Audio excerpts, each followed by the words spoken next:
Cualquier cosa. Sí, cualquier cosa. El candidato presidencial Javier Milei viene estos días, semanas, meses proponiendo el tema de la compra-venta de órganos.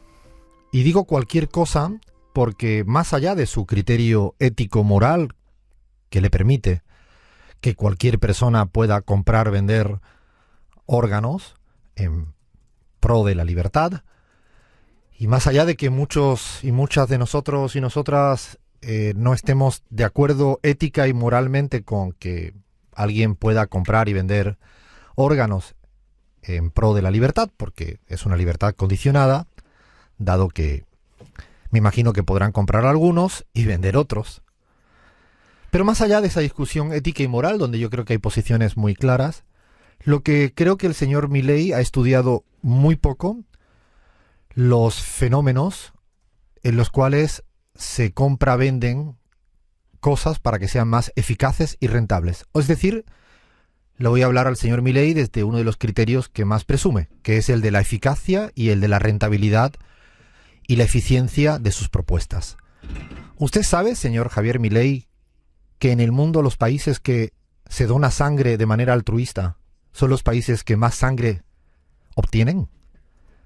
¿Usted sabe, señor Milei, que en los países donde la donación de sangre es remunerada es donde menos bancos de sangre se obtiene? Dicho de otro modo, si usted, me imagino, como estudioso de la economía, analiza mundialmente y hace una correlación estadística entre países que tienen una política voluntaria, altruista, donde la gente dona sangre, versus donde la gente compra y vende sangre, en términos, insisto, no de moral ni de ética, que cada uno tiene su posición, en términos de rentabilidad no hay color. Datos de la Organización Mundial de la Salud, y si quiere, le hace uno de los capítulos hermosos en su libro Economía sin corbata, de Varoufakis, cuando le habla conversaciones con su hija y demuestra, dato a dato, que es mucho más rentable a veces ser generoso y no pasarlo todo por el mercado. Arrancamos, dale play, esto es La Pizarra. Hola, casi no puedo decir el hola porque me acaban de dar un mate. Qué lindo estar aquí en el estudio de Radio 10 en Palermo, en Buenos Aires. Todo tan otoñal, quien nos esté escuchando en España dirá, pero qué otoñal, si hace un calor, un reverendo calor. Bueno, aquí llegó el otoño y yo ya voy a abrir la polémica. Es la temporada del año que más me gusta Buenos Aires. Es otoño siempre otoño, no, ni invierno, no me vengan a... No. Aquí estamos muy felices, muy contentos, contentas de un sábado más. Ganas de hacer radio. Estoy hambriento de hacer radio. Un poco nervioso porque juega dentro de unas horas el Real Madrid-Osasuna, la final de Su Majestad. Saben que los países serios y desarrollados tienen reyes. Ustedes saben eso, ¿no? Que son tan democráticos y tan desarrollados que tienen hasta aquellos, ¿no? Reyes, ¿no? De y esa... tienen hasta una copa, ¿no? De hasta fútbol. una copa, tenemos una copa. Entonces, bueno, ojalá gane el Osasuna, como buen equipo pamplonica, ojalá gane. Yo vengo hoy en un homenaje al Napoli. Grande Napoli, grande Maradona, tercer scudetto. La verdad que mi sono molto felice. Una fiesta, Napoli. Sí, una fiesta absolutamente. La verdad que contento, vengo haciendo el homenaje que toca al Nápoles, a Maradona. La verdad que gane un equipo del sur, siempre un equipo del sur, es pura felicidad para mí. Es pura felicidad realmente que gane un equipo además con tanta impronta latinoamericana, maradoniana sobre todo, pero también latinoamericana. Y además, hoy el mejor jugador del Nápoles es africano. Es decir, sigue siendo un equipo del sur. Y lo siento por la vecchia signora de la Juve, por el Milan, el Inter, muy bien todos, pero no, somos muy del Nápoles. Y bueno, aquí estamos, con ganitas de hacer un programa que voy a saludar a la banda. Hoy tenemos 2 bajas, le mando un beso muy fuerte para nuestro Abraham Verduga, nuestro ecuatoriano, guayaquileño, salamantino, a nuestra Crismar Lujano, nuestra venezolana, mexicana, un poco africana. Hoy por diferentes razones los dos no van a estar, pero no significa que no vayan a estar siempre. Así que yo estoy un poco hoy como en una situación extraña, porque no encontramos a nuestra Gabriela Montaño, que debe estar por ahí en algún, no sé, teleférico, helicóptero, aeroplano, en una tabla de surf, en cualquier lugar. Pisteando como una campeona. Algo debe estar haciendo. Pero lo peor es que yo estoy hoy rodeado de porteños y porteñas. Hoy el programa, sin que sirva de precedente, estoy rodeado de mucha argentinidad al palo. Negroni de autor, camisa de Nueva Chicago, una persona con una mochila que no sé a dónde va. Mate de Nueva Chicago. Mate de Nueva Chicago, o sea, estoy rodeado muy... Vamos a ir saludándola, sí, no me queda otra que saludar al equipo. A ver, Leandro Álvarez, ¿cómo estás, amigo y compañero? ¿Cómo estás, Alfredo? La verdad es que tendríamos que haber abierto el programa con un tema de Piazzolla. Y hasta ahí podríamos llegar. A mí, no quiero sonar snob, pero a mí el otoño me dan ganas un poco de escuchar Piazzolla. No se amarguen tanto, deprimirnos. Chicos. No, tengo que estar aquí para levantar esto, me da miedo tengo que levantar esto como sea, Un gaditano tiene que levantar esto, y napolitano guión gaditano hay que levantar esto, ¿no? Bueno, yo espero que nadie se me vaya a Uruguay o Montevideo, porque allí ya se la amargue total en otoño, Vos decís, Alfredo, para mí los uruguayos son un poquito más alegres que nosotros. Bueno, no. Tienen el candombe. No estamos, el candombe lo tocan 10 días al año, los otros 355 están todos perdón, sí. Bueno, vamos a ponerle un poco de ritmo hoy al programa, porque vamos a hablar de la coronación de... ¿Cómo? No vamos a hablar de eso. ¿Qué estamos aspirando? ¿Algún premio de entretenimiento de estos? Los mejores vestidos, ¿no íbamos a hablar de eso? Estaba Máxima. ¿Quién es Máxima?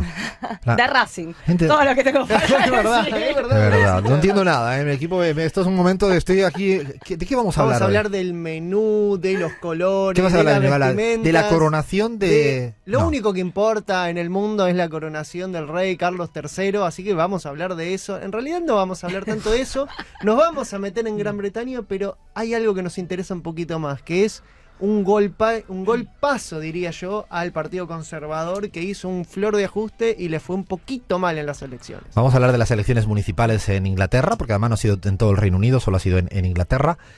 Vamos a hablar también del Perú, de la resolución de la CIDH respecto a lo que ha ocurrido en estos tiempos de la presidencia medio usurpada de Dina Boluarte. Vamos a hablar de Chile, que hay elecciones mañana.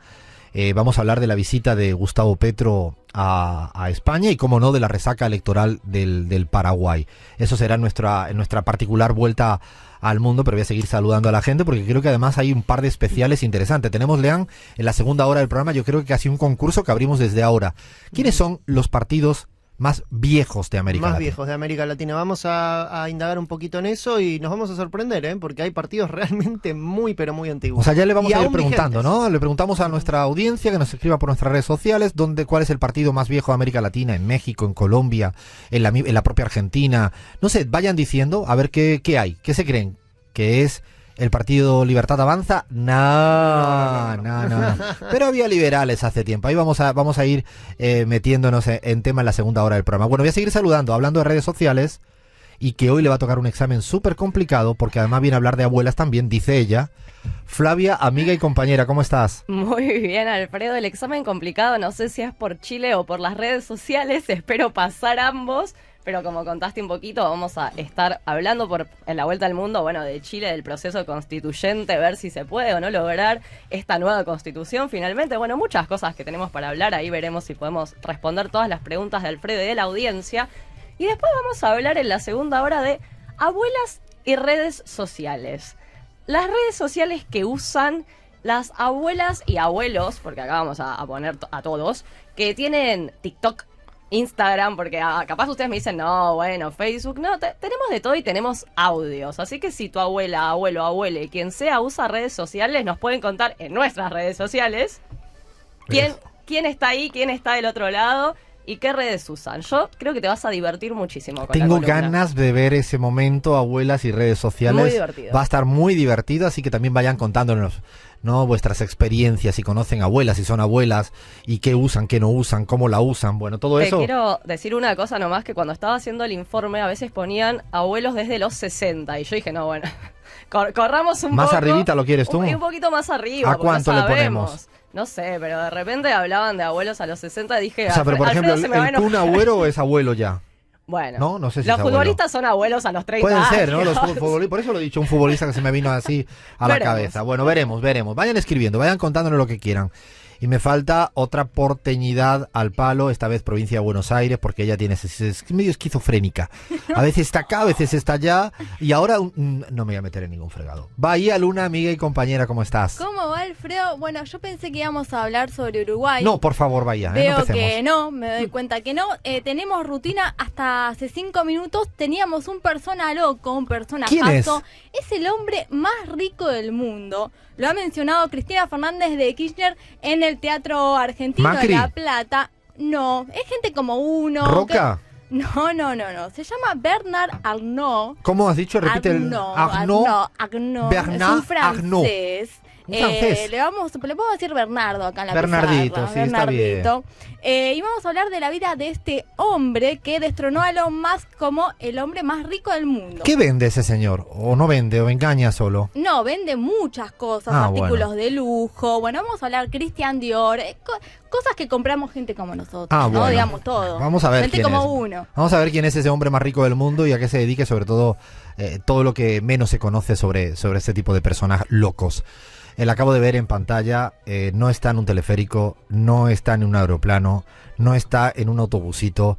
Gabriela Montaño, amiga y compañera, ¿cómo Lo logramos. estás? Bien, Alfredo, aquí desde la capital del folclore boliviano. A ver si alguien por redes nos dice desde otros lugares donde nos escuchan cuál es la capital del folclore boliviano. No voy a decir exactamente dónde estoy para que nos escriban. Y les doy otra pistita más, es uno de los carnavales más importantes de Sudamérica, se celebra en el lugar donde estoy. Ya lo sé. Así que bueno, sí, tenemos una vuelta al mundo como siempre, nunca aburrida, y una segunda hora espectacular, Alfredo, así que feliz de haber logrado por fin conectarme. Estábamos con la duda, el internet me estaba jugando una mala pasada, así que feliz de estar en la pizarra. Lo logramos. Tenemos también nuestra boliviana acá en la pizarra, así que está todo el menú servido. Arrancamos con la pizarra. Vamos con nuestra vuelta al mundo. ¿Y qué vuelta al mundo? Nos vamos aquí a quedar en Chile. ¿Se acuerdan que hubo un intento de hacer una nueva constitución a través de un proceso constituyente y una herramienta como la Asamblea Constituyente? ¿Se acuerdan de eso? ¿Se acuerdan que la mayoría dijo que no le gustaba el texto constitucional? Exacto. Y ahora, después de eso, parece que hay una segunda temporada. Y bueno, sí, Season 2, me gusta.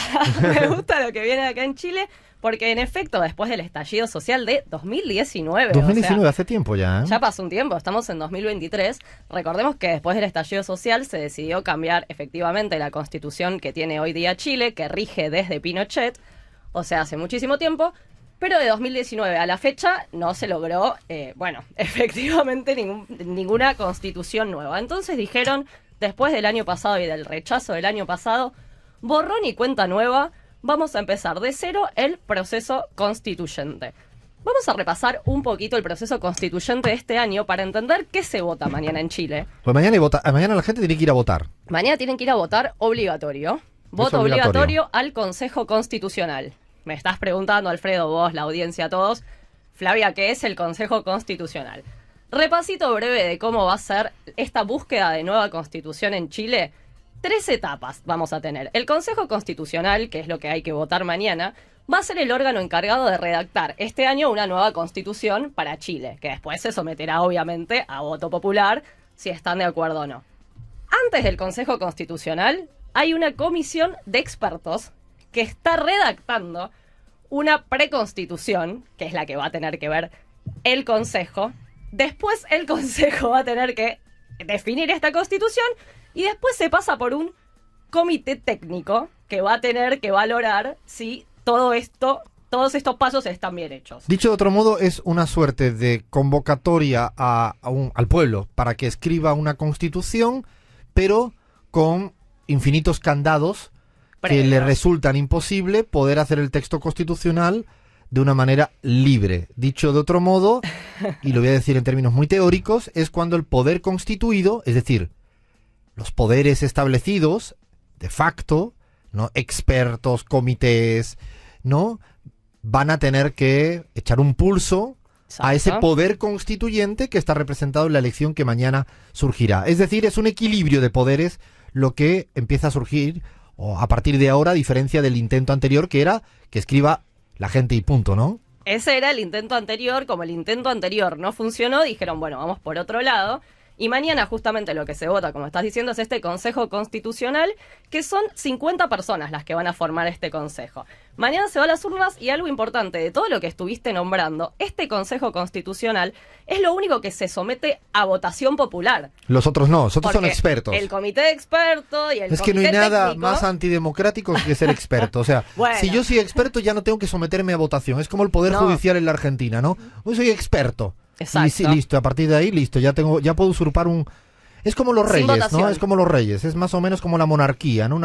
Está bien esto. Está bien, por eso, sin votación. Entonces vos tenés el comité experto que no fue votado por nadie, está integrado por 24 representantes de los partidos políticos que están hoy en día presentes en el Congreso. Ese es el comité de expertos.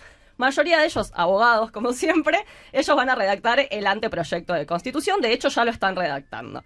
Mañana se vota este Consejo Constitucional. Repasemos la única parte que se vota por voto popular, que van a terminar de redactar la Constitución, y después pasa por el Comité Técnico de Admisibilidad, que no es votado, digamos, por voto popular, sino que es una suerte de árbitro que va a tener que sujetar el texto y ver si se cumplen o no las bases institucionales. O sea, tiene filtro de partida y filtro de salida, ¿no? Esto es como cuando Exactamente. dejas a los niños en la casa solo y le pones, ¿no?, una vigilancia en el punto de arranque y por si acaso otra vigilancia en el punto de salida. Es decir, un proceso ya Muy constituyente controlado. muy controlado. Muy controlado, y de hecho te voy a contar, para la elección del Consejo mañana hay 353 candidaturas que van a competir. Es una elección obligatoria. ¿Y sabes qué pasó un poco en Chile? Bajó un poco el fervor de este proceso constituyente desde 2019. O sea, no sé si te acordás, después del estallido social, era todo esto de sacar la carta de Pinochet, la Carta Magna, de volver a hacer una nueva constitución.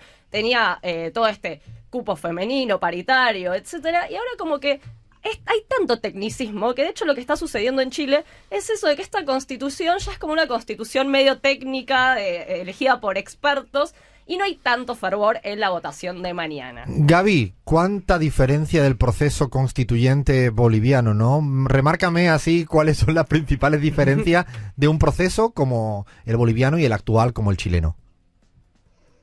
Bueno, el principal, el que marcabas tú, y no es solamente con el boliviano, creo que con el proceso constituyente venezolano, con Y el ecuatoriano. El ecuatoriano. Es decir, tenían la posibilidad de hacer una transformación mucho más profunda del Exacto. Estado, del diseño estatal, que corresponda a una energía constituyente, digamos, popular de transformación del tejido social, de todo.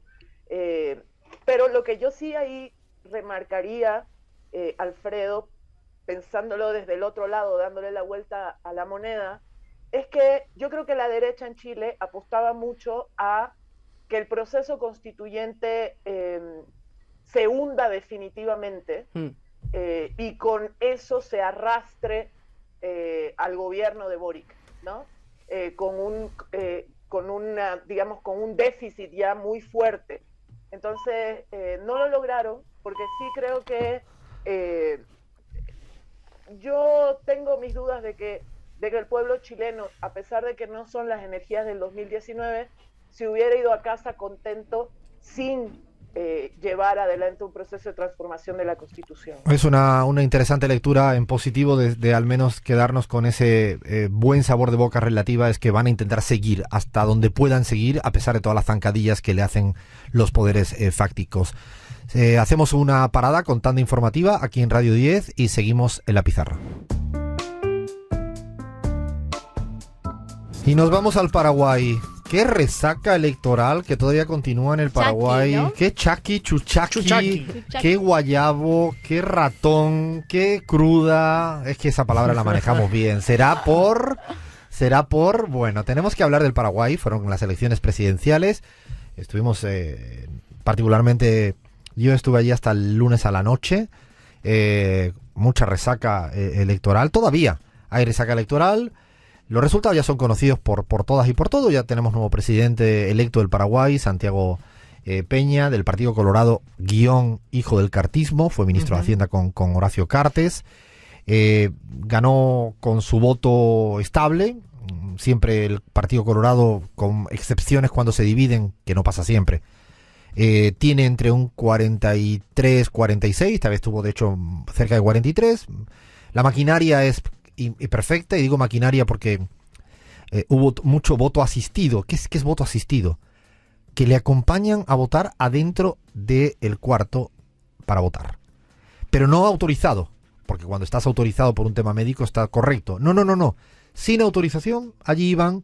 Eso es una de las maneras que tiene el Partido Colorado de asegurarse ese 43, 46%. Territorios donde ha habido muchas sospechas de cómo manejaron el tema del conteo de los votos. Era voto urna electrónica. Yo creo que el problema no estaba tanto en la transmisión final del acta, sino en cómo se elaboraba el acta. Es decir, la máquina, las urnas electrónicas, tienen dos partes. Una, cómo transmiten el acta a un centro de cómputo electoral, y otro es cómo se contabiliza el acta. Yo, y lo digo con conocimiento de mucha causa, creo que el problema a estudiar ahí en el Paraguay es qué ocurrió en el conteo de los votos para elaborar las actas. Ese es el kit del tema que hoy en día está en la centralidad de la mesa.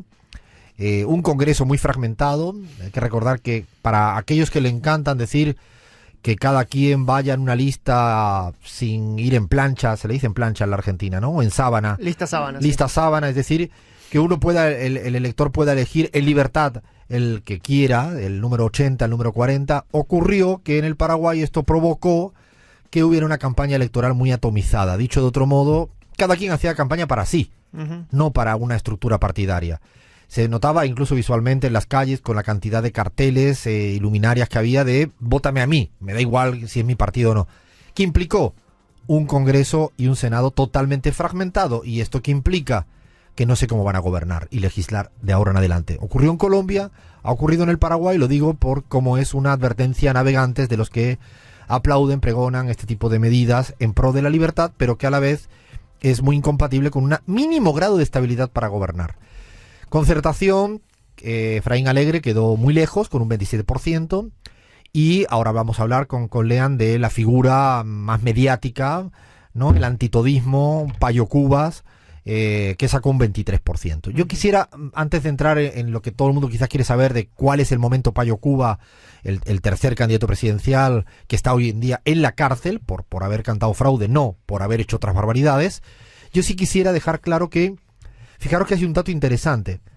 La sumatoria del segundo y el tercero, es decir, los no colorados, los que decían se tienen que ir, sacaron más del 50%. Es decir, sacaron más los que hablaban del cambio y la alternancia al viejo partido hegemónico colorado. ¿Cuál fue el tema? Que el cambio, la idea de cambio y la idea de alternancia no se la quedó solo la Concertación Nacional con Efraín Alegre y gran parte del Frente Guasú.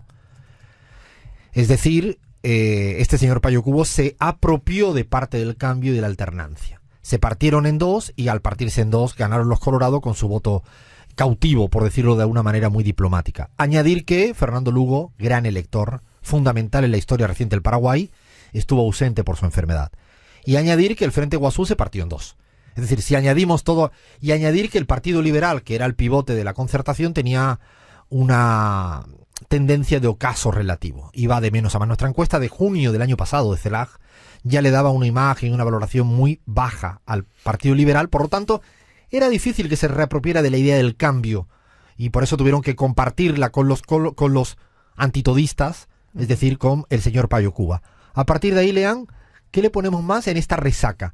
Sí, Alfredo, era algo que veníamos advirtiendo en programas anteriores. Decíamos, ojo con el crecimiento de Payo Cubas. Algunas encuestas le daban alrededor de entre un 10 y un 15%. Otras Las últimas 20, le daba ya el 20, más del 20. Otras de un 20%. Finalmente obtuvo un 23%, un nada despreciable 23%. Muy lejos también quedó, como bien vos decías, la otra pata del Frente Guasú, que apoyó la candidatura del ex canciller Menos de un Colorado. 1%, ¿no? 1,36%. ¿Cuánto sacó Chilavert? No llegó ni al 1%, Alfredo. José Luis Félix Chilavert. Ah, entonces en esa sí que acertamos, ¿no? En esa acertamos. Y en esa acertó nuestro Fue el compañero... único spoiler que hicimos. Sí, nuestro compañero Leo Rubín No la es vio menor, antes que ¿eh? nadie. No sé si te acordás, Alfredo, cuando hicimos ese fútbol y política de Chilaver, dijo, no tiene ninguna chance. No le José paren Luis. bola, ¿no? No le paren bola, nos dijo. En fin, la participación electoral se mantuvo más o menos en un 63%, que era O sea, más... parecido a lo que sacaron en el 18, que fue el 61. Había momentos hay que recordar que Paraguay, que es voto obligatorio, Sí. no sancionado, pero No obligatorio, llegó a tener 80% hace 5 elecciones, Sí. tenía el 68 y ahora ya está en el 61-63 como promedio, ¿no? Exactamente, Alfredo. Y por último hay que mencionar también que es la primera vez que se vota de forma electrónica. Este es un dato también a tener en cuenta, pero dio mucho que hablar también el post de las elecciones. Mucho, mucho. ¿Por qué dio mucho que Yo hablar? menos mal que me fui el lunes, si no todavía estoy por allá, ¿eh?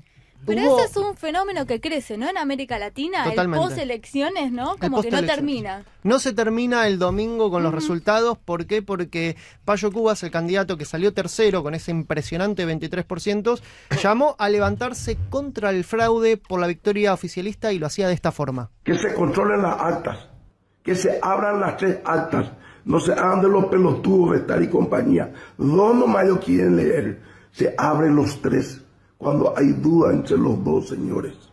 Adelante, pueblo paraguayo, vamos a marchar sobre este país porque ya no aguantamos un día más en esta situación, en donde los trato a Puá, en donde los llanos, en donde los facetti, en donde los alegres, en donde los chanti, en donde todos estos delincuentes viven la vida loca y ustedes dando apenas pensando qué le van a dar de comer a sus hijos y cómo van a pagar la escuela. Ustedes no aguantan 5 años y yo no aguanto 5 días, señores. Bueno, de esa forma, a través de sus redes sociales, Payo Cubas llamaba a una rebelión contra los resultados, a denunciar el fraude y llamaba a sus seguidores a tomar las calles en Paraguay. Esta serie de protestas que se llevó a cabo durante estos últimos días, en estas semanas, derivó en alrededor de 100 personas detenidas. Y una de ellas fue el propio Payo Cubas. El día de ayer fue detenido. Y a día de hoy, en estos momentos, está frente a una audiencia contra el juez, ahora en vivo y en directo, está compareciendo frente al juez por esta causa, por la figura de alteración de la paz pública, Alfredo. Yo indagué, pregunté a alguna gente que conozco en el Paraguay para saber exactamente qué había detrás y lo que no ha salido todavía es presuntamente, voy a decir con presuntamente, que tenía combustible como iniciativa era quemar el órgano electoral. Era lo que me estaban contando desde allá, insisto, presuntamente, no tenemos nosotros las pruebas para ello. Uh-huh. Lo que sí es cierto es que una cosa ha sido, bueno, plantearlo como lo ha hecho Efraín Alegre y Soledad Núñez y Esperanza Martínez de la Concertación, que han dicho creemos que hay fraude y han solicitado, lo cual me parece además legítimo, eso sí, que el 10% de las urnas se puedan ver los Sí. votos, y lo cual es correcto para cotejar si las actas y los votos en papel se corresponden, para que ahí la urna electrónica no haya hecho ninguna trampa, y quieren el 10%, me parece que realmente de hecho es una auditoría casi obligatoria que deberían hacer todos los países. Hay que recordar que desde el 18 Efraín Alegre viene pidiendo la auditoría de las urnas y no le han permitido ver ni una urna, ni un voto. Por lo cual esto es correcto, y otra cosa diferente es lo que ha hecho Payo Cubas, que como bien sabe, lo hemos explicado acá, tiene una predilección por irse a prisión. Es decir, Uh-huh. si no lo detienen, se va a una comisaría, roba una llave al comisario y se automete en la cárcel. Esto que estoy diciendo puede parecer un chiste, Pero es así. es literalmente así. Es decir, que si al tipo no lo detienen, me voy a la cárcel. Todo porque él vive de este show. Sí, hubo una serie de protestas. El centro, sin duda, de las protestas fue el Tribunal Superior de Justicia Electoral en Asunción, donde el gobierno envió a nada más y nada menos que 1.800 oficiales para resguardar este órgano. También hubo cortes de rutas que fueron impulsados por este sector muy radicalizado de derecha que lidera Payo Cubas. Para agregarte, Alfredo, que la misión Observación Electoral de la Unión Europea enviada en Paraguay dijo que no hubo... Está todo bien. Dijo que estuvo todo bien, que no hubo... Yo creo que debe haber un adulteraciones de los votos. archivo en un Google Drive que tienen todas las misiones electorales, ¿no? Sí. Y está todo bien. Está todo bien. Una respuesta Como automática respuesta de mail, a todo, ¿no? ¿no? Está todo. Luego, sí, No fui de desde- vacaciones. lo desarrollan en 28 páginas, que lo que dice es que está todo bien. Sí, sí, totalmente, Alfredo. Y por último, también contarte, Alfredo, que Efraín Alegre manifestó su repudio ante la detención de Payo Cubas, dijo que esto es un otro golpe a la democracia, pidió también la libertad de todos los presos por exigir transparencia y apertura del sobre 4. El sobre 4 es donde se resguardan los boletines de los votos utilizados, válidos, en blanco y nulos. Hay que recordar que todo esto también ocurre, primero, porque cada vez se cree menos en las instituciones, cada vez hay menos credibilidad a la democracia, Total. y esto es un fenómeno que hay que estudiarlo en serio. Estamos aquí un poco medio riéndonos, porque a veces no nos queda otra que digerirlo así, pero cuando esto se produce, como decías, Bahía, que esto es un fenómeno cada día más común, es porque efectivamente no se cree en la democracia, no se cree en las instituciones, nadie cree a nadie. Y cuando nadie cree a nadie suele pasar ese tipo de conflictos. Gaby, ¿cómo has leído el tema paraguayo? ¿Cuál es tu lectura de resaca electoral de lo ocurrido en el Paraguay? En un país que para Bolivia además es particularmente importante. Bueno, Alfredo, a mí me preocupa, tengo que decir, cómo de hecho en elecciones la ultraderecha, esta ultraderecha que parece fuera de todo, fuera de sí misma, con vocerías como la de Payo Cuba, logra captar el respaldo de la gente, ¿no? ¿Qué me preocupa de esto? Que eso corre también a la derecha, más hacia la derecha, ¿no? Probablemente los colorados también van a correrse más hacia la derecha en vez de ir más al centro. Hay cosas que han llamado mucho la atención, las declaraciones del nuevo presidente en relación a Venezuela, etcétera, etcétera. Pero eso, ojo, no significa que la ultraderecha no empuje hacia una derecha a que sea menos democratizante, a que se tenga que correr a copiar discursos más de ultraderecha, a tratar de estar en vigencia a través de eso. Y eso me preocupa muchísimo, ¿no? Porque eso daña la democracia. Es interesante lo que dice Gaby, y quiero que Lea nos recuerde exactamente qué ha dicho Santiago Peña, el presidente electo, sobre Venezuela, porque una interpretación muy naif, muy binaria, muy ingenua, muy maniquea sería decir, como Santi Peña le ha hecho un guiño al reconocimiento expreso de Nicolás Maduro como presidente de Venezuela, es que ya se ha hecho de centro izquierda o de izquierda. No.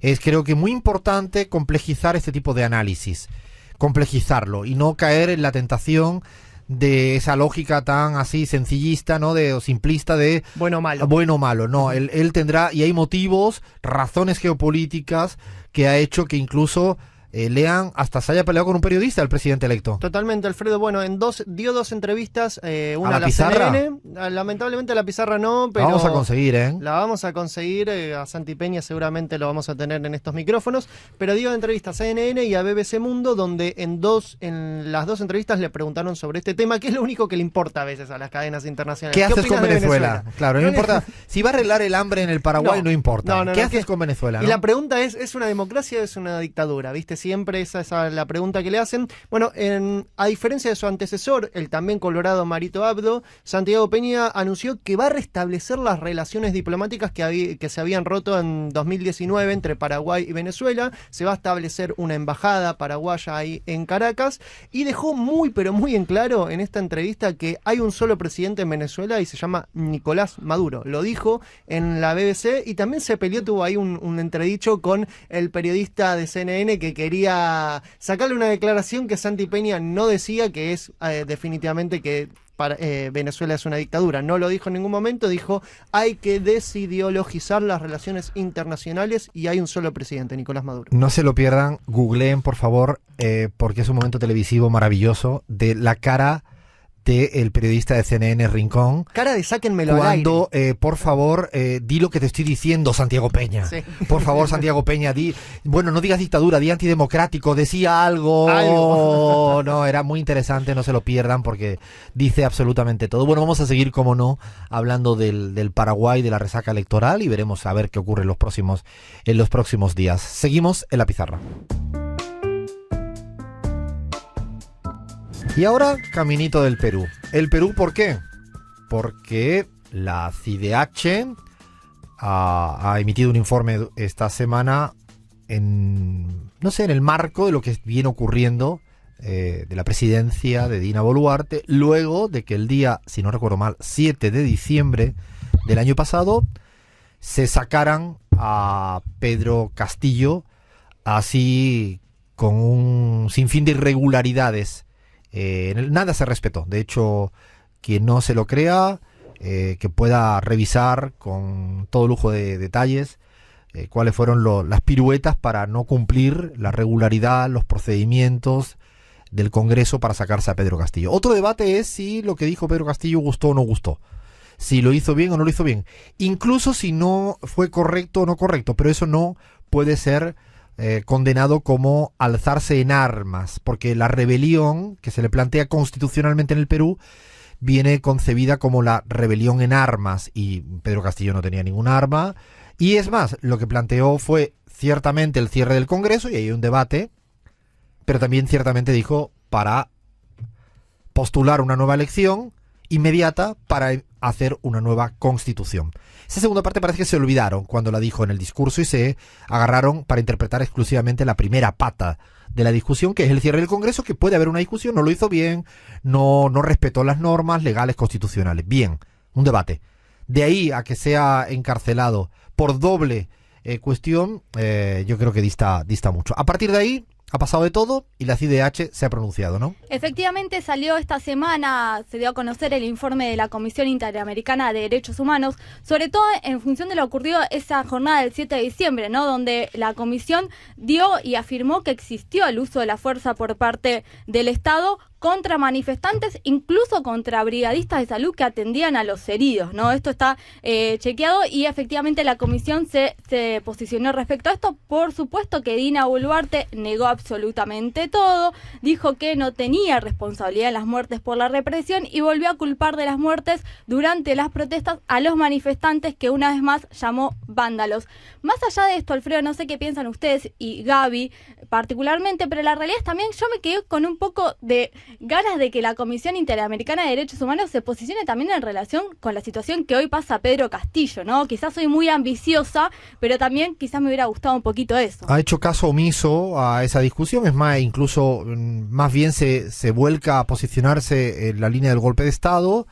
Creo que eso va a tener todavía recorrido. Hay abogados muy interesantes como Guido Croschato, argentino del grupo de Raúl Zaffaroni, que viene trabajando de manera muy sistemática en la defensa de Pedro Castillo, no solo para que se le respeten sus derechos humanos en la cárcel. Nosotros tuvimos en la pizarra a su hija y a su mujer y nos contaron que en ese momento estaban incomunicados, sin teléfono, y todavía sigue. Porque además el primer momento que tenga un teléfono se ha comprometido con nosotros para poder hablar al aire en la pizarra. Lo que pasa es que no le permiten ni un teléfono, cosa que tendría que ser un derecho para cualquier tipo de preso que no estuviera incomunicado, como es el caso de Pedro Castillo. No se ha pronunciado de eso, se ha pronunciado sobre las muertes y también, y ahora le doy la palabra a Gaby, la política de cómo afrontar esta aberración, estos asesinatos ya establecidos por la CIDH. Es el gobierno usurpador peruano en este momento prefiere concentrarse en condenar a Evo Morales. Es decir, para buscar cómo salir de este laberinto en el cual lo que ha hecho es matar a gente, ¿no? Con represión hasta niveles insospechables. Lo que ahora se dedica es a buscar a que Evo Morales es el culpable, y yo creo que han intentado abrir un proceso, están abriendo un proceso judicial que no sé hasta dónde quiere llegar. ¿Cómo lees todo esto, Gaby? Bueno, yo creo que hay dos definiciones del informe de la CIDH que son centrales: ejecuciones extrajudiciales y masacres. Cuando hay estas dos definiciones, Alfredo, no estamos hablando de cualquier cosa, estamos hablando de que el Estado utiliza la fuerza de manera indebida y asesina gente a través de sus mecanismos de seguridad del Estado, ¿no? Por lo tanto, esas dos palabras, o esas dos definiciones, perdón, ejecuciones extrajudiciales y masacres, son clarísimas desde mi punto de vista. Evidentemente, el gobierno peruano lo que sale es a buscar chivos expiatorios, ya lo hizo hace varias semanas, y Dina Boluarte intenta encontrar en el enemigo externo, llamándolo Evo Morales, las causas de por qué el pueblo peruano se moviliza por qué el pueblo peruano reclama, por qué el pueblo peruano quiere un proceso constituyente, y entonces todo intenta explicarlo a través del enemigo externo, y ese enemigo externo trata de ponerle un nombre, una cara, un rostro, y es Evo Morales. De hecho, cuando decíamos antes que se cree poco en la democracia, es que hoy en día en el Perú está gobernando el fujimorismo. Es Keiko Fujimori, con todo el aparato económico, judicial, transnacional, es el que está gobernando, y las elecciones las ganó Pedro Castillo. Por eso se cree tan poco en la democracia hoy en día. Igual que Cristina está proscrita en la justicia, igual que pasó con Rafael Correa, por eso se cree tan poco en las reglas democráticas. Bueno, y hablando de democracia, vamos a hablar de la monarquía del Reino Unido, ¿no? Qué manera de hilvanar, ¿no, Lean? Qué manera de hilvanar, Alfredo, pero ¿tiene alguna relación la situación de Perú con el Reino Unido? Porque estamos hablando de un país en el cual los primeros ministros salen despedidos uno tras otro. Pasamos de Theresa May a Boris Johnson, de Boris Johnson a Rishi ¿Cómo se Sunak. llama ahora el nuevo? Rishi Sunak se llama. Sí, pero seguramente en poco más de un año ya te vas a olvidar del nombre de él, porque recibió un duro revés electoral. Hubo elecciones en Inglaterra, elecciones municipales. Además de la coronación de Carlos, ha habido elecciones. Es lo que realmente nos importan las elecciones, y los resultados se pueden traducir como un severo golpe para el partido gobernante, los Tories, el partido conservador, y su líder actual, Rishi Sunak, que hace frente a sus primeras elecciones como primer ministro. Fue nombrado en octubre de 2022. Bueno, resulta que perdió por paliza. El Partido Laborista es el claro ganador de estas elecciones.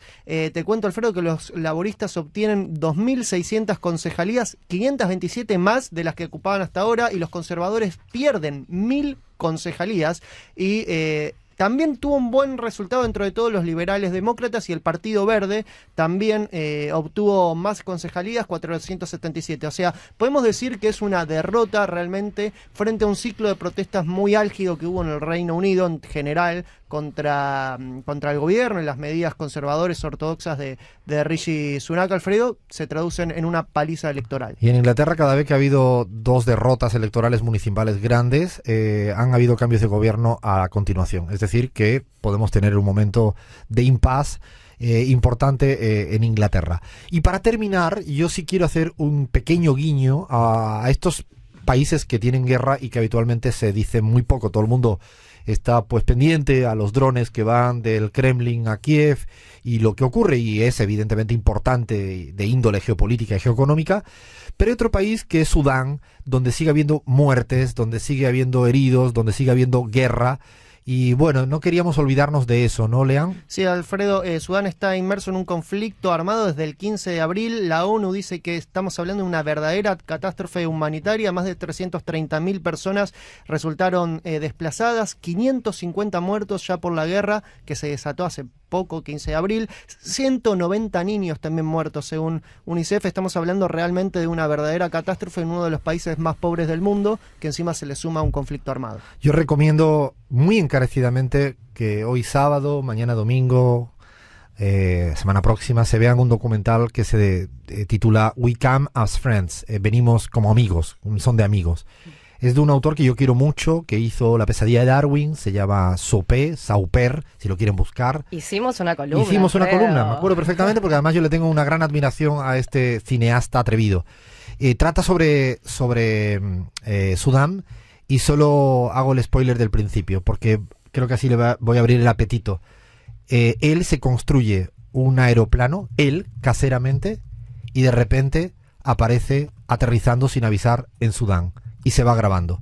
Y desde ese momento empieza a contar la guerra, puertas adentro de Sudán, y también el papel de las fuerzas internacionales de un lugar y otra. Imperdible para poner en perspectiva este tipo de situaciones que se habla muy poco en la mayoría de los medios de comunicación.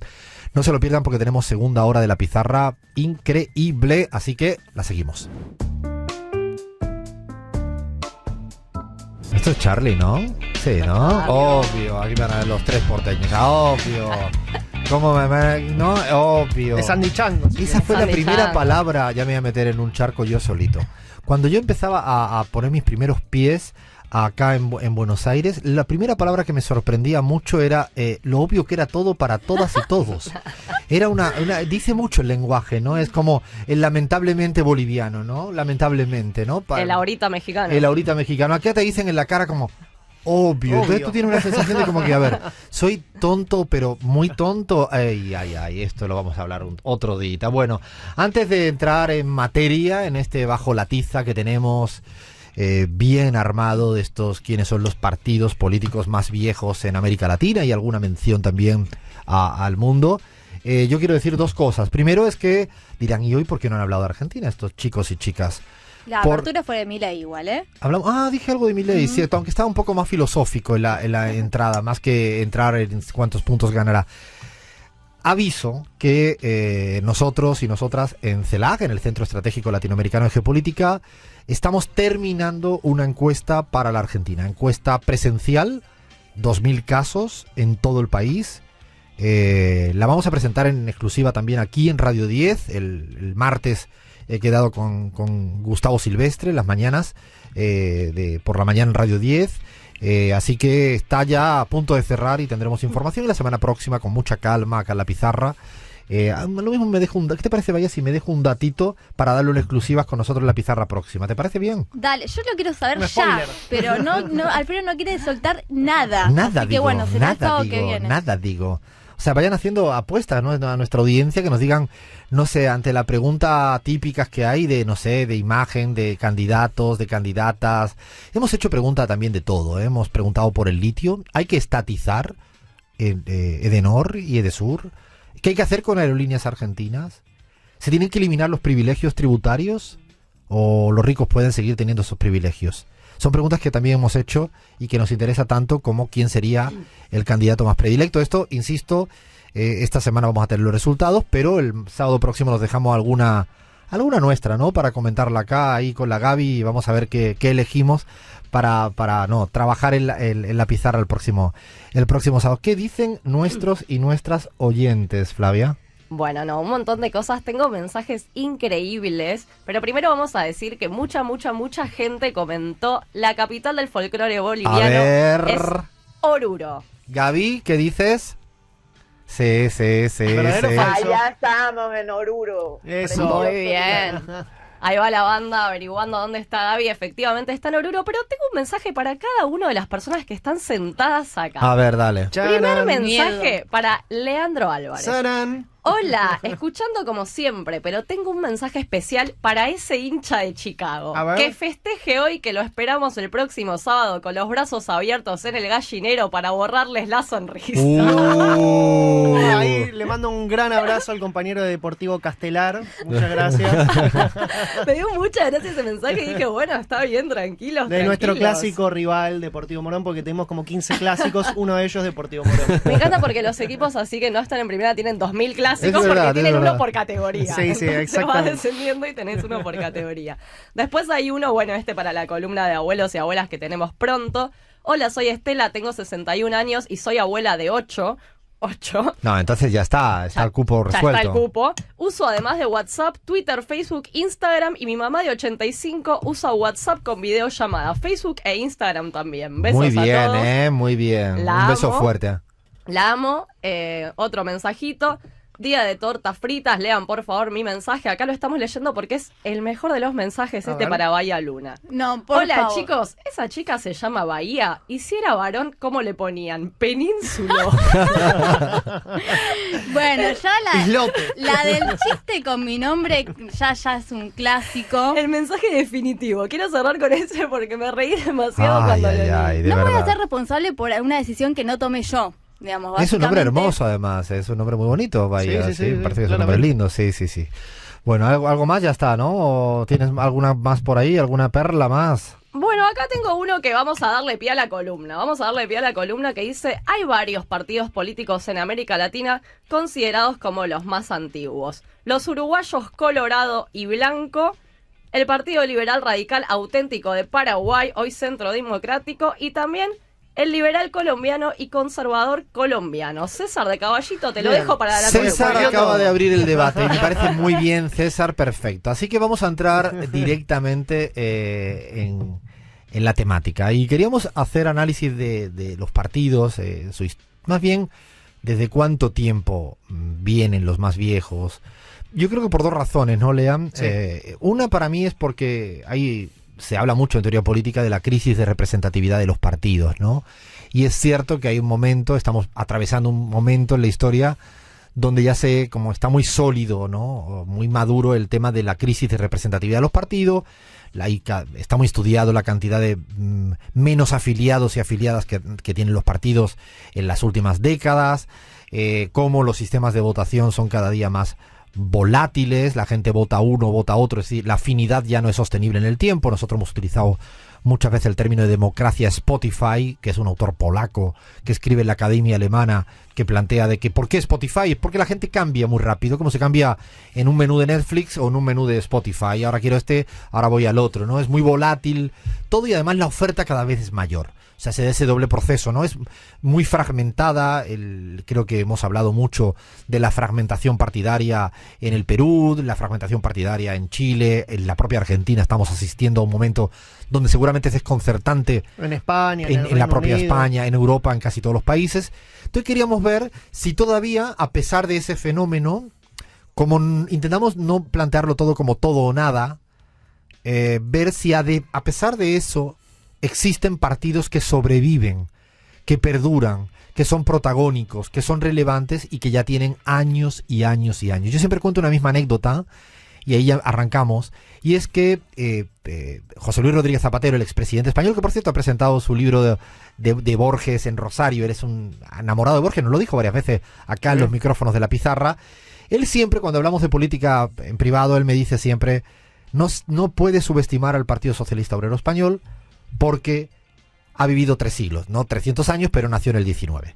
Es decir, como le da una importancia a los partidos viejos también, a decir, aquí estamos.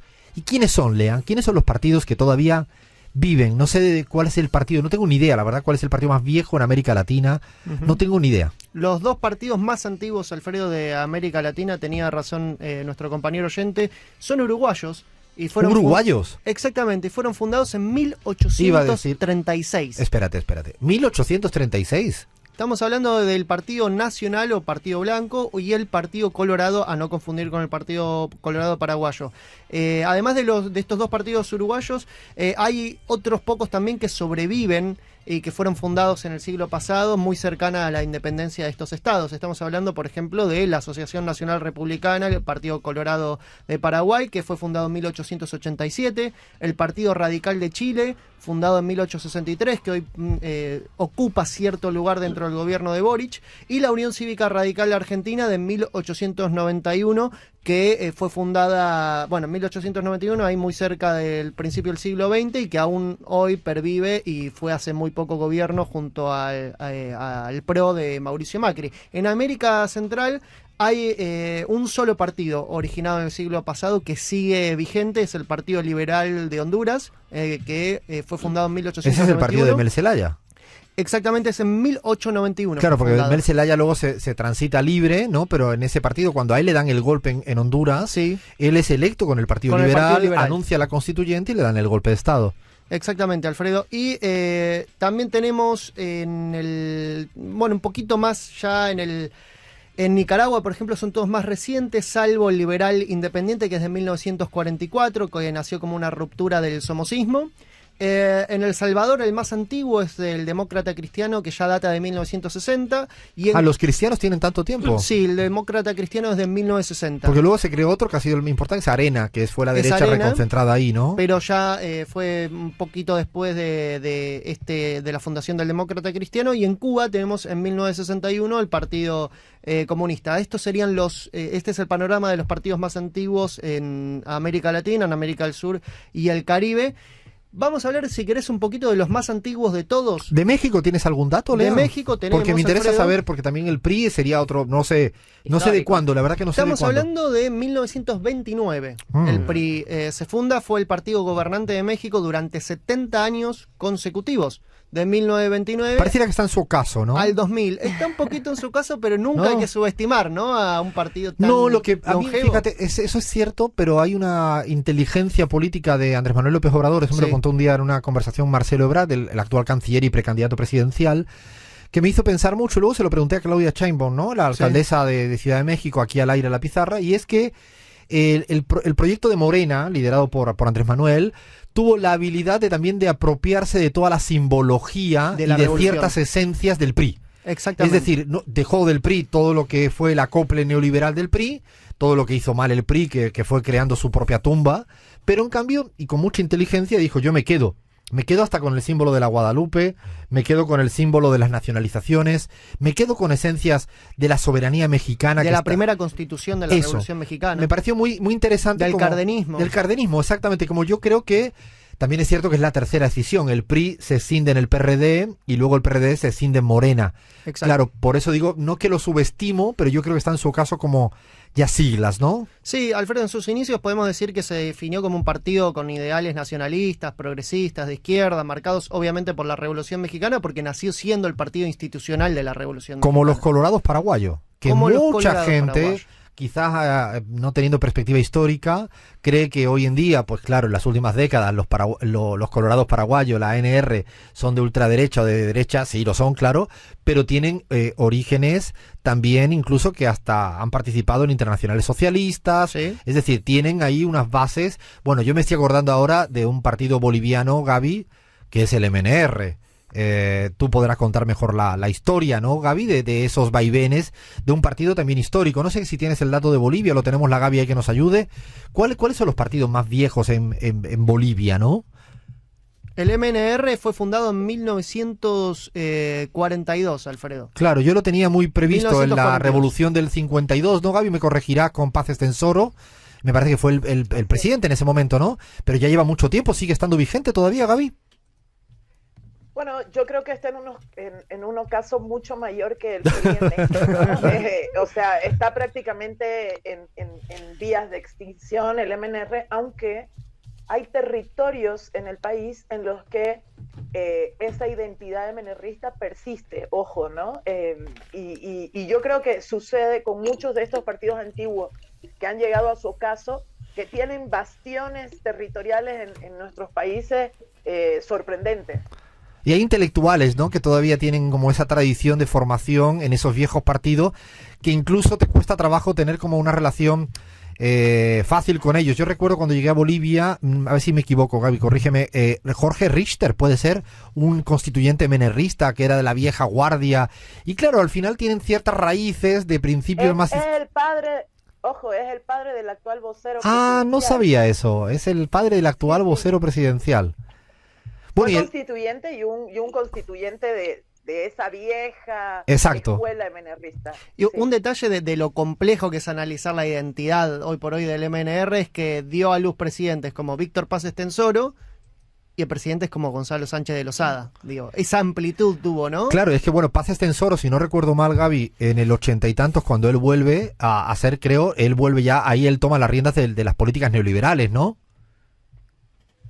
Bueno, sí, precisamente, pero para los MNRistas el gonismo fue parte de su gran ocaso, siento yo. Para esos MNRistas históricos, nacionalistas, etcétera, etcétera, ven en Goni la imagen de su destrucción o de su autodestrucción, digamos. Me voy a meter en otro charco, me lo has puesto fácil. Bueno, fácil no difícil, pero tenía ganas de pisar este charco. Claro, es como el menemismo, ¿no?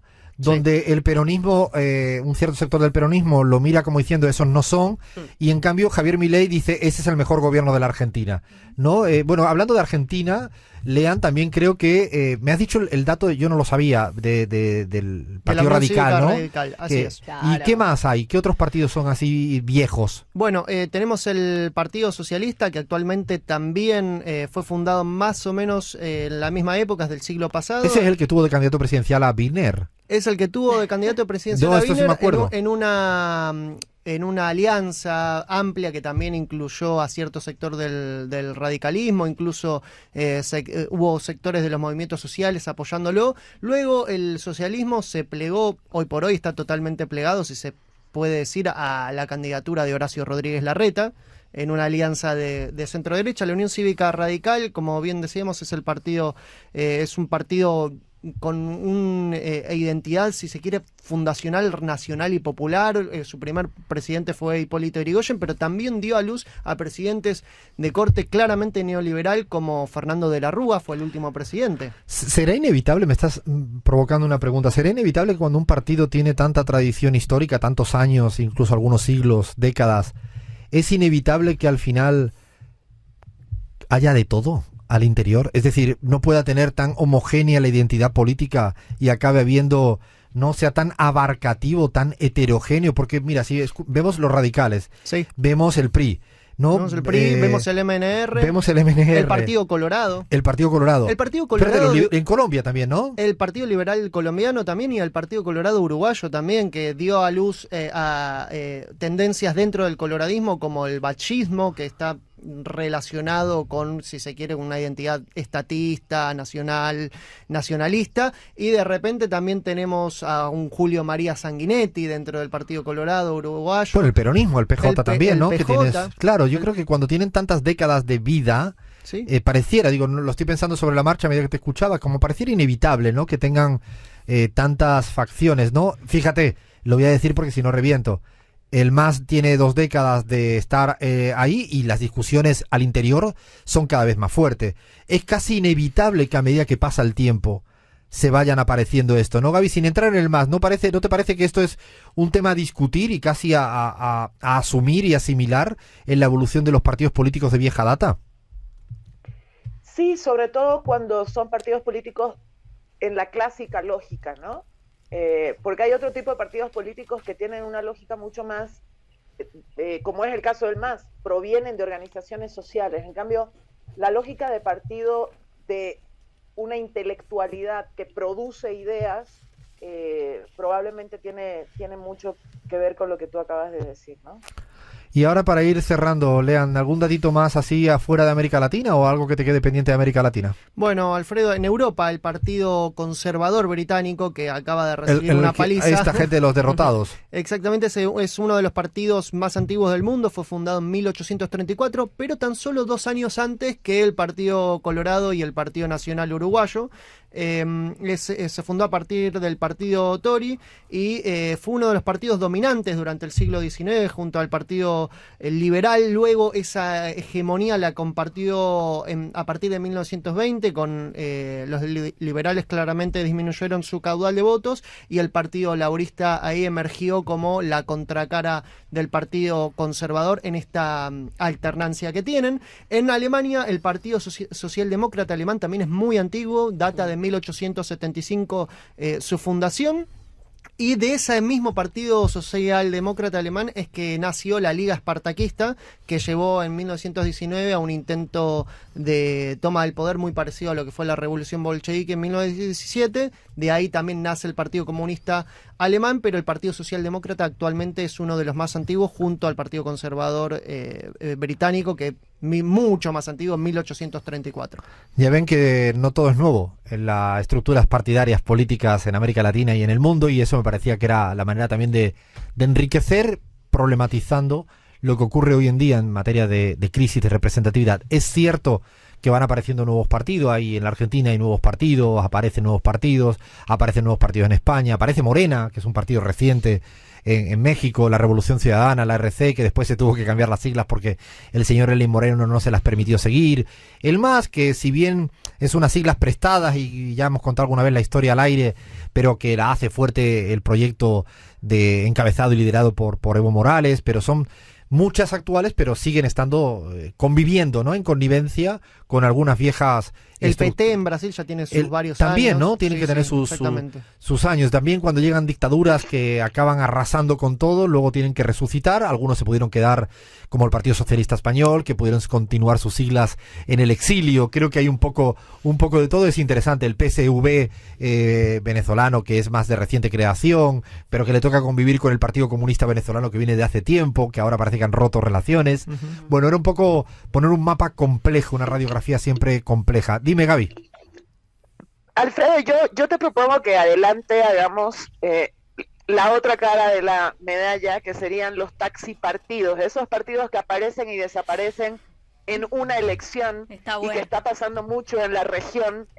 Evo le decía mucho los taxipartidos, porque claro, aparecen para una elección y la siguiente ya no están, y hay que mirar también ese fenómeno. Voy a decir algo que me gusta como me lo has dicho, Gaby. Y es que, y lo voy a decir tal como lo siento, admiramos mucho acá personalmente todas y todos a un amigo que es Álvaro García Linera, que esta semana de hecho estará acá en Buenos Aires, por la capacidad que tiene para desarrollar siempre marcos teóricos y categorías nuevas. Y siempre es muy eclipsado otra persona que para mí desarrolla permanentemente categorías políticas necesarias, que se llama Evo Morales, AIMA. Y acabas de decir esto porque es los taxipartidos, yo no lo había escuchado. Me lo anoto ahora ya en lenguaje que quiero usar, porque sí, son estos partidos. Él utilizaba un término que ahora le llaman, ¿no?, en las encuestas, los que no te contestan, el voto vergüenza. Él le llamaba los calladitos. La primera vez que le presenté una encuesta me decía, pero tú en tu encuesta no tienes a los calladitos, y siempre tenía razón con los calladitos. Entonces me parece una fórmula muy inteligente también de este tipo de categorías. Así que te tomo la palabra, ¿no, Lean? Le tomamos la palabra a la Gaby para hacer los taxipartidos hacia adelante. Creo que merece la pena, así que a ver si nos ayudan a nuestra audiencia a ver cuáles aparecen así no te lo doy ahora y te lo quito, son de estos nuevos. En España me conozco más de uno, los Ciudadanos. Bueno, no me voy a meter en otro jaleo, que si no, a ver, paramos un poquito, viene unos anuncios y seguimos en la pizarra. Increíble cómo suena Serrat, Cada quien es cada cual. Me acuerdo mucho de una amiga, Gabriela, no Montaño, sino da Milano, que vive en Río Cuarto, una gran amiga, que compartimos muchos años en Barcelona, y es Serrat, y Serrat da buena onda. ¿Eres muy de Serrat, Fla, o nada? Me encanta. Sí, obvio. ¿Sí? ¿Bahía? Sí, por ¿Sí? supuesto. Serrat y Sabina, sí, históricos. Podemos Vale. decir que Alfredo quiso empezar este día otoñal escuchando Sabina y nos encanta, pero no quisimos empezar tan abajo, Están ¿no? así todos, es que se me ponen, es que tengo totalmente, todo el tiempo, tengo un equipo adentro que juega en contra, bueno, es lo que hay. A ver, hoy vamos a darle a un persona loco, que en el fondo es la fusión de dos segmentos que teníamos años atrás, porque llevamos años haciendo la pizarra, parece mentira, que era un personaje histórico y un loco de remate o loca de remate, y fuimos fundiéndolos, ¿no?, fusionándolos para llegar a este persona loco. Y hoy creo que es bastante atinado la elección del hombre más rico del mundo, Bahía Luna. Yo quiero saber todo de él, qué es lo que tenemos que hacer de él, qué es lo que no tenemos que hacer de él. Porque además lo mencionó Cristina Fernández de Kirchner en una lógica más, no anecdótica, sino planteando que el capitalismo cambia tanto que va cambiando incluso quién es el más rico del mundo. Pasamos del capitalismo industrial, capitalismo financiero, financiarizado, capitalismo tecnológico, especulativo, capitalismo de la moda de high level, del máximo nivel, de ricos y ricas. Y tenemos a Bernard Arnault, ¿cómo es? Arnaud, Arnaud. vamos a decir Arnaud. ¿Le llamamos Arnaud. Bernardo Arnaud. Arnault. Para los amigos y Para los amigas que amigos. somos acá, nuestros amigos son así. Efectivamente, fue furor porque lo mencionó Cristina Fernández de Kirchner, fundamentalmente por lo que vos decís, Alfredo, pero también por la concentración de la riqueza, ¿no? Digamos, en muy pocas manos, mientras que el resto de la población, bueno, no vive la misma situación. Bernardo tiene actualmente un patrimonio de 240.000 millones de dólares. Espérate, O sea, 240.000 millones de dólares. lo que tenemos más o menos Flavia y yo por ahí Santiago andamos. Maratea en cualquier momento con la colecta de Independiente llega, ¿eh? No creo, este no, se va a quedar corto, creo, se va a quedar lejos. No ¿Qué sé. un platal? O sea, tiene un platal.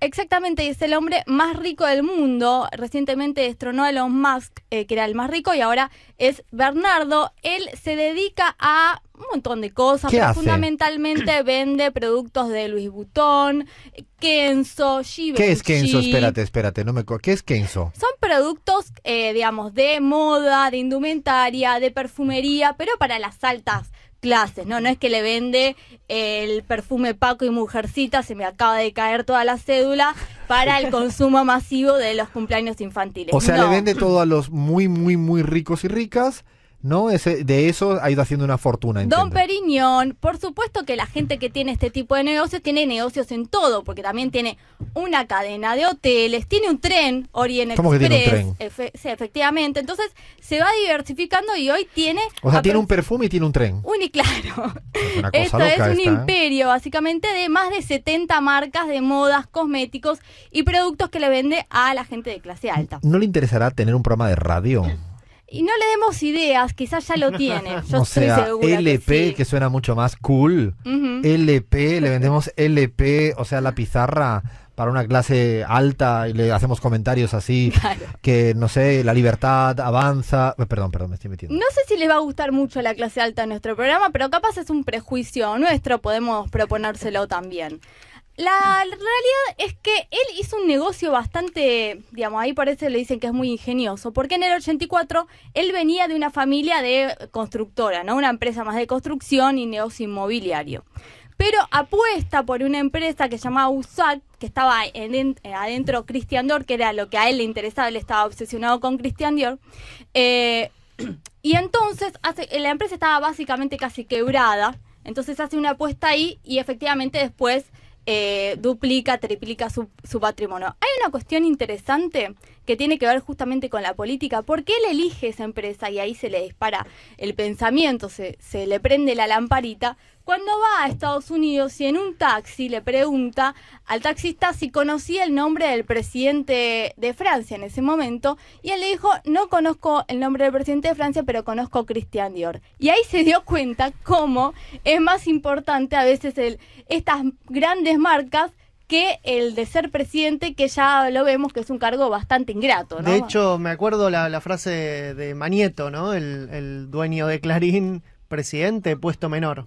Exactamente, claro, hay claro. algo de eso. Inolvidable. Efectivamente, hay algo de eso. En ese sentido, también le han preguntado en una entrevista, y esto es interesante, ¿por qué se dedicaba al rubro de lujos? ¿No? Entonces él le contesta al entrevistado, ¿vos estás seguro que vas a usar un iPhone en 10 o 20 años? Y él dice, no, pero seguro que Don Periñón la gente va a seguir tomando. Había algo de eso, de esto que él dice... O sea, el sostenimiento de la clase ultra rica. Es una apuesta a Exactamente. decir los que le llaman los high rich, no los super ricos. Los super ricos van a perdurar siempre. Sí, es el meme Reject Modernity, Embrace Tradition, ¿no? Rechazo la modernidad, abrazo la tradición. El famoso Old Sí. Bunny, que Sí, siempre sí, va a sí. estar ahí. Efectivamente. A pesar de todo, Arnaud, él tiene un perfil un poco bajo, pero... Los muy ricos siempre suelen tener un perfil muy bajo, ¿no? Es como interesante, ¿no? O sea, no necesitan, claro, ir a Bueno. ningún sitio y decir soy rico, ya son Elon ricos. Musk, no. Elon Musk, no. Hay excepciones, Hay pero la excepciones. mayoría son gente, yo te digo a ti que no sabrías la cara de el 90% de los 100 más ricos No, es verdad, del mundo. es No, verdad. estoy seguro. O sea, Sí, pondría la es mano verdad. en el fuego que si hiciéramos un quién es quién con los 100 más ricos del mundo, no le aciertas la cara a verdad. 10. Y es que es bastante más inteligente andar por las sombras, el viejo truco de andar por las sombras, ¿no? Incluso con este patrimonio deben influir bastante en los gobiernos y en las decisiones políticas, y qué mejor que se quede aprendido el otro, ¿no? El que pone la cara y mientras los de atrás siguen facturando. Quiero saber cosas extrañas de estos ricos, porque a mí lo que me gusta es saber estos súper ricos, este hombre es el más rico del mundo. Quiero saber gustos extraños, a ver si hay algún momento en el que podamos tener la más mínima empatía con este señor. La realidad, Alfredo, no voy a decepcionarte, sí, quizás un poco sí, pero es muy distinta la vida de este A señor ver, pero a la de todos ¿cuál? nosotros. Bueno, le gusta tocar el piano, Chopin, se ha casado con una pianista. A ver, ¿a quién no le gusta tocar el piano No, y eso- tocar Chopin y casarse como es con una pianista, ¿no? ¿Y quién no tiene 7 pianos en casa? ¿Quién no tiene? ¿Quién no tiene 7 pianos en Ese casa? es el gusto quizás más que nos podríamos empatizar por la música clásica. También ha jugado al tenis, pero los amigos ¿Quién no ha son- jugado al tenis? ¿Quién no ha jugado al tenis? Juega mucho al tenis, pero Yo con- juego al videojuego, al virtual. Ay, Dios Soy mío, buenísimo en Leandro eso. Álvarez, por favor. quizás muchos de nosotros y nosotras jugamos al tenis, pero él juega con Federer, o sea... Bueno, es yo juego todo con tan Guillo Glietti. distinto. Yo juego con Guillo, ¿qué pasa? Dice que le va bastante mal con Federer y bueno, tiene sentido. Es mejor la competición mía con Guillo Glietti, ¿no? Por ejemplo. Por supuesto que tiene un montón de propiedades, yates por todos lados. ¿Quién no digamos, tiene un ¿quién no yate? tiene ¿Quién no? yate? ¿Quién no tiene un yate? Lean, ¿tú tienes un yate? No, ni en los videojuegos. Pará, y Bahía, vamos con el apodo. Ah, dale, te lo dejo. Vamos ¿Qué? con el apodo porque en realidad voy a ¿Cómo que el contar apodo? fuera de cámaras. Porque el apodo de este muchacho, de este Bernardo para los amigos, es Bernie. Bernie, es Wolf in Kashmir, o sea, el lobo en Cachemira. Y Bahía me dice, tan atinada, tan clase alta, me dice, ¿qué es la Cachemira? Mira, yo ni siquiera Yo sabía. sé lo que es Cachemira. Cachemira es un lugar entre India y Pakistán, una zona fronteriza. Es así, ¿no? No. Y sí. Bueno, sí, no para la clase alta. Ah, yo sé dónde, porque hay un conflicto, de hecho, territorial muy fuerte en Cachemira. Creo que es así. Sí, eso es cierto. Para la clase alta, la cachemira es una tela, una fibra de lujo que, por A vos supuesto, no usás cachemira. no tenés Yo utilizo. absolutamente ninguna prenda. Gaby, vos. auxilio SOS. ¿Tú utilizas Cachemira de esto 100% raro? Cachemira. Bueno, pero es que Alfredo, si le querés vender la pizarra a Bernardo, tenés que por lo menos ponerte algo de Cachemira. Sí, claro. La pizarra 100% Cachemira. O sea, ese es nuestro nuevo Un canje. patrocinio. O sea, chicos, estamos pidiendo un canje en vivo. Si alguien tiene cachemira. Bueno, un último dato para tener en cuenta que sí me pareció interesante.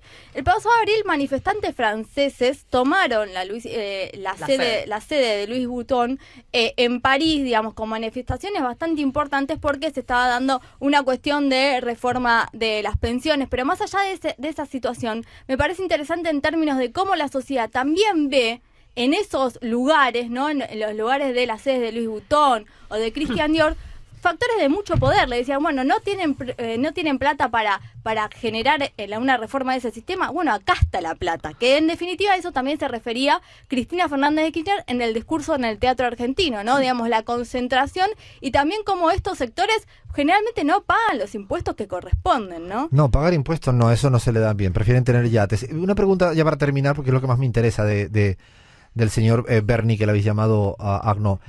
¿Qué gustos culinarios tiene? ¿Sabemos algo de eso o no tenemos ninguna información al respecto de qué come, qué es lo que... O sea, alguito sabemos de eso. Yo Por ejemplo, creo que- no sé, salteñas. Imagínate que ahora Gaby Panchos no dice... debe comer. No, salchipapas, ¿no? Y dice el tipo, yo soy un aficionado al salchipapa, ¿no? No sé. No. Yo creo que no, pero debe tener un gusto bastante refinado por todo lo que venimos ¿Qué viendo. es un gusto refinado, vaya? Un gusto lo que no tenemos nosotros. Pero Alfredo. ¿a qué nos tenemos ahí en el Claro, directa horizonte? de caviar me suena. Salmón en el desayuno. Claro. Salmón en el desayuno.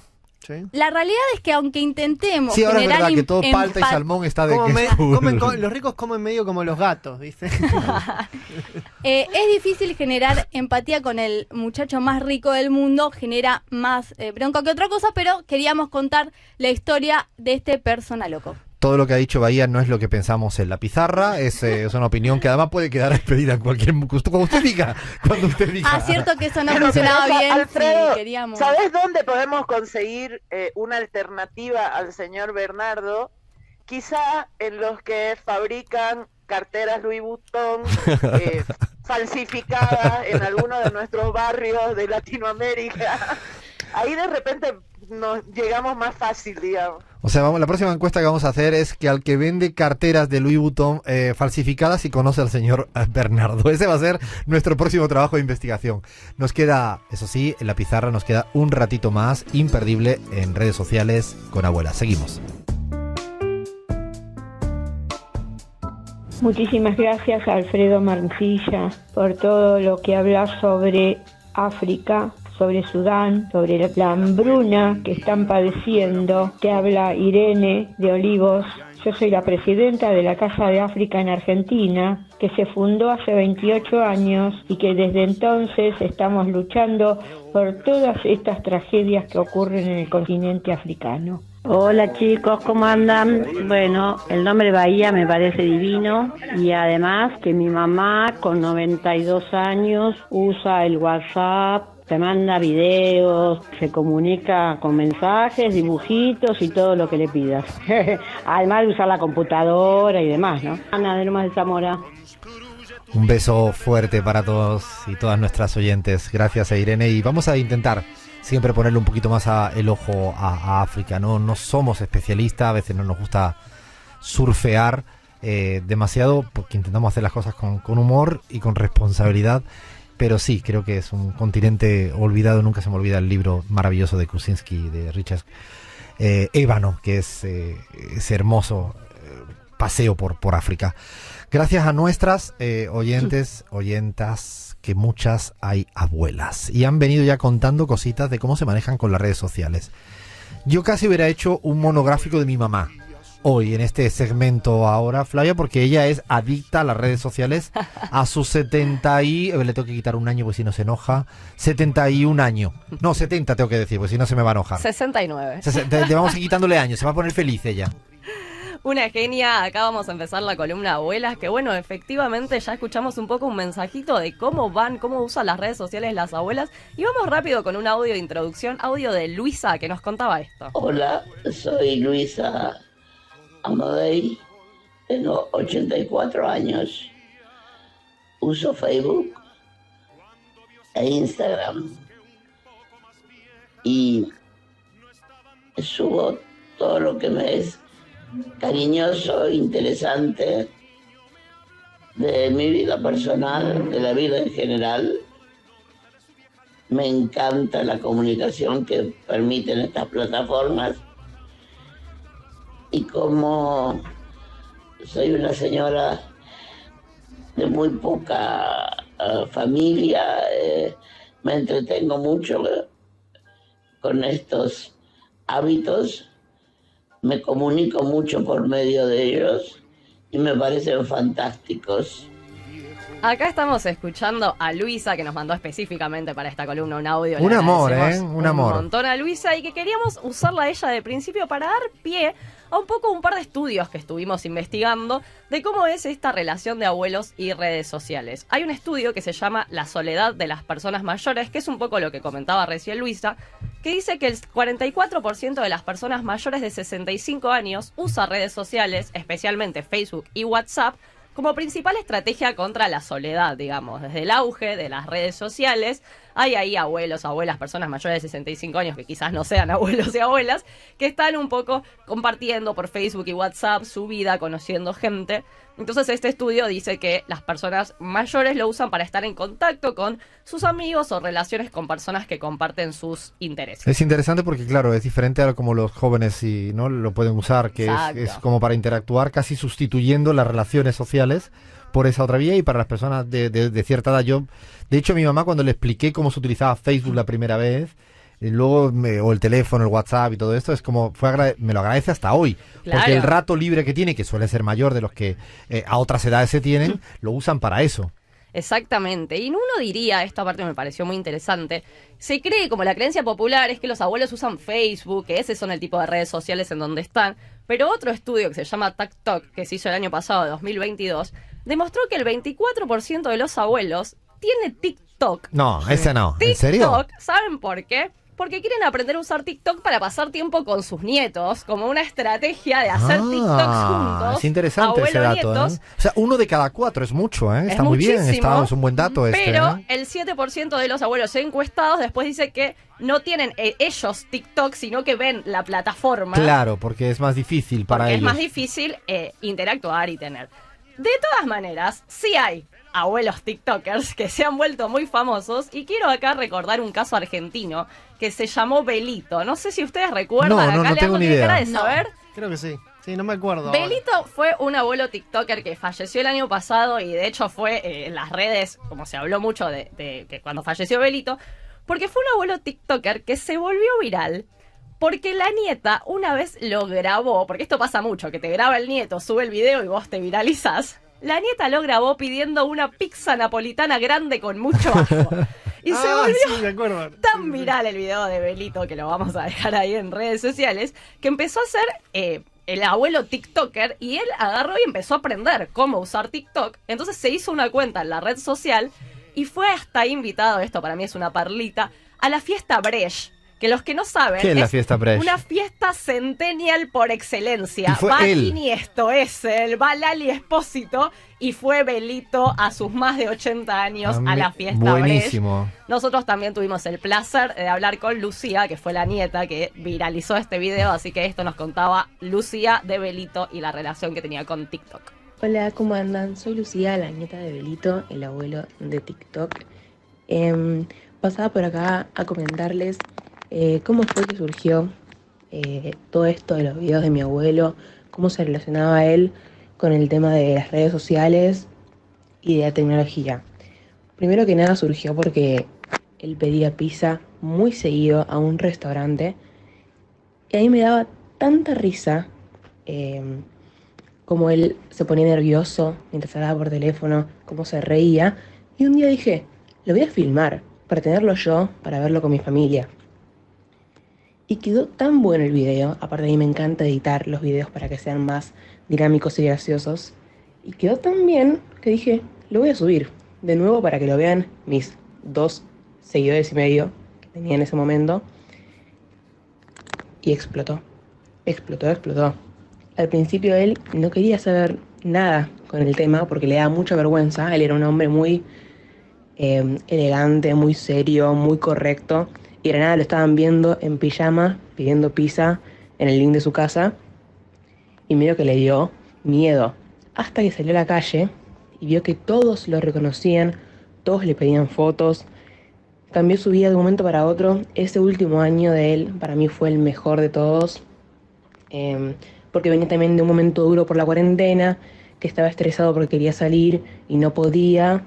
Y bueno, esto le vino realmente muy bien, que fue en mayo del 2021, cuando explotó todo. Ahí la estamos escuchando. Es maravillosa la historia contada por su nieta. Es muy hermoso porque además creo que hay un mito medio falso, ¿no? De que las personas de cierta edad, abuelas, abuelos, como que están totalmente alejados y no están alejados. Quizás tengan unas barreras que saltar y sortear. Total. Pero están deseando hacerlo, ¿no? Exactamente. Y bueno, lo que contaba un poco recién Lucía y que también es muy interesante es cómo después de la pandemia agarraron abuelos, abuelas, gente de todas las edades, pero bueno, ellos también, el fenómeno de las redes sociales para empezar a interactuar con otros encerrados en su casa. O sea, fue una especie de salida de muchos abuelos y abuelas. Y acá vamos rapidito porque no tenemos tanto tiempo de la columna, pero un repaso de algunos abuelos y abuelas que están en las redes sociales y que nacieron, por ejemplo, en pandemia o en otros momentos. Además de Belito, que bueno, después vamos a compartir su TikTok, que todavía está y podemos ver la cuenta. En España hay una abuela TikToker que se llama Guadalupe Finiana. Te pido por favor, Alfredo, que no la conozco en España. No, esa hay que buscarla. Es una sevillana que tiene, de mi tierra, entonces. 88 años y que se viralizó porque ella era fanática de Game of Thrones. Su nieta la filmó viendo el último capítulo en vivo. Subió eso y ahora la cuenta se llama Abuela de Dragones. Leandro y Flavia, búsquenla para la semana próxima, la necesitamos Vamos a buscar acá. A la Abuela a la sevillana. de Dragones. Es más, voy a estar en Sevilla dentro de no tanto, así que la quiero en vivo. De hecho, te quiero contar que después de hacerse viral la Abuela de Dragones, ganó la primera edición de MasterChef Abuelos en España y hasta sacó un libro. O sea, la Abuela de Dragones está súper popular y bueno, la podemos buscar. Y tenemos un montón de otras personas para conocer en Vamos redes a poner sociales. esa lista en nuestra, ¿no? En nuestro Twitter. En nuestro Twitter, en nuestro porque hay que ponerlo, Instagram, ¿no? hay que ponerlo. Tenemos una TikToker que la amo, que es estadounidense, se llama Lily Androniak, que básicamente cuenta cómo tuvo una cita por primera vez después de 25 años. Gracias Ella a tiene 92. Ah, está buenísimo. Y después contó que Postcita subió un video y contó que no le gustó la cita. Es que son muy divertidos y demás divertida. Y además, utilizando las redes sociales, es un universo maravilloso para mí. No, hay de todo, hay de todo. Tenemos a Nancy Roqueta, que también les pido que la busquen. Es una uruguaya que tiene 70 años, vive en Buenos Aires.